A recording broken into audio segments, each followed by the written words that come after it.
Okay, so now that you've done the top set sheet part of the table close, we're going to move into the questionnaire part of the table close and then the individual close. So in your flip chart, you have got your top set sheet with what you say, what I just went over, and we just went over the top part of it, so the bottom part's what we're going to go over next, where it says questionnaire. Okay, so the first thing you're going to do is you're going to have them take their profile card, turn it over to the back, and number 1 through 7 down here in the pink. You can see where this person has done it. That was actually 1 through 6. But 1 through 7, down there in the bottom pink part, you're going to have to hold up a profile card and show them where you're talking about. And you will have somebody at the table who says, it says not to write in this part, and you can tell them it's okay. So, excuse me. Once you've got that established, you'll want to say, okay, once you number 1 through 7, we're just going to answer a couple quick questions, and then I'm going to meet with everyone individually, and then you guys are going to be free to go. So the first question is, and then of course it's number 1 on here, did you have fun today, yes or no? And let them answer. The second question is going to be, do you have any advice regarding my presentation? Now, the reason that questionnaire over there was only 1 through 6, I have actually taken that out of mine at this point, but especially if you're a new consultant, it's not a bad idea for you to leave that in there.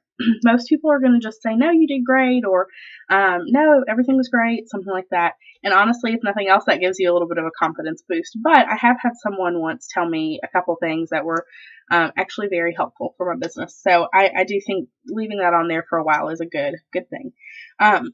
Number 3 will be regarding your follow-up appointment, or regarding your follow-up glamour appointment, would you prefer to share your appointment with friends and earn up to $100 in free product, or to do it by yourself? Now, of course, the whole point of this is that you want them to book their second appointment, and you really want to turn it into a party if possible.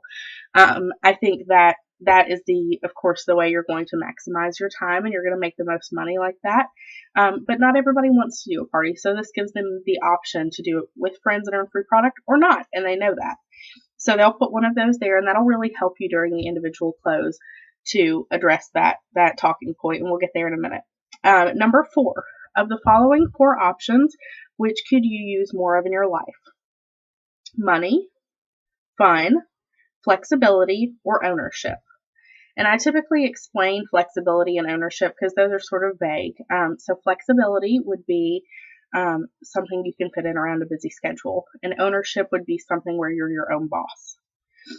So let them select one or more of those. And I always say, and you can put all of the above if you need more of all of them in your life. Number 5 is, if you could ask me any question about the Mary Kay business opportunity, what would it be? Nothing is off limits. Excuse me. When I was going through DIQ, I did let people ask those questions out loud. I would let them answer 4, 5, and 6 out loud for tickets, just as more participation.